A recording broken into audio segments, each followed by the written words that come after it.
As I mentioned today, I feel great. I have no side effects, no problems. I feel very blessed. I think part of it was when I went into this battle, I felt it was very important that I go public.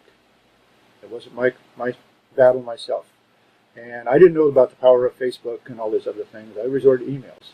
And I started putting together a list of emails that I've sent out to all my friends and asked them to please pass them on so that exponentially we'll reach more people. At the very first, I told them I have prostate cancer. I don't want your pity. Don't feel sorry for me. Just help me get this message out.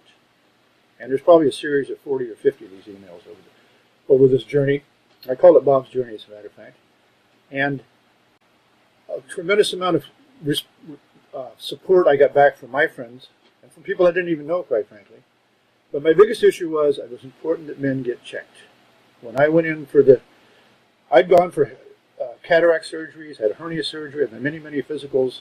And I always thought when you gave blood, they checked everything. And I didn't know that prostate cancer is a specific test that you or your doctor must request. I feel very fortunate I did ask for at that point in time. Where would I be now, 2.5 years later, if I hadn't gotten it checked? My biggest reason for these emails is to try to get that message out. That men, you've got to get checked. Don't trust it. Don't think you're invincible like I was. Go down and see your doctor. There are people that argue that the PSA test is not reliable, that it creates false positives. Well, so what? It's the only test we have right now. I know they're working on other ones.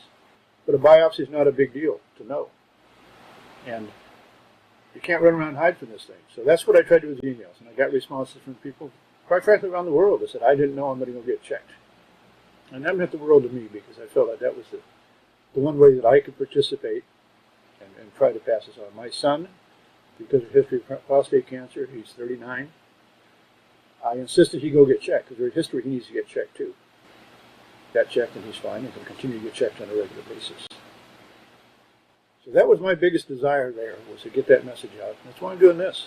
I'm hoping that we can reach some people and swallow your pride, go get checked. It's not a big deal. It gives you tremendous peace of mind to know you're fine. If you catch it early, mine was caught late. My doctors told me it was advanced and aggressive, but we could beat it, and by golly, we beat it. Some prostate cancers are high risk, aggressive, and more likely to spread. Others are low risk, least likely to have bad outcomes. The biopsy says cancer, but current diagnostic tools provide limited information about how aggressive a man's individual disease is. So most men decide to treat prostate cancer immediately.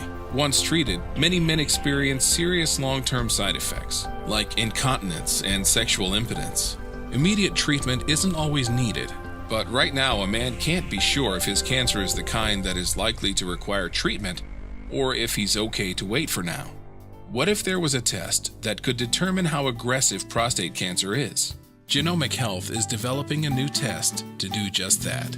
By reviewing the underlying biology of the tumor and using genes from multiple biologic pathways, the test can predict the aggressiveness of prostate cancer when diagnosed, allowing a man to make a more informed treatment decision with confidence, taking care of himself with more information and greater peace of mind.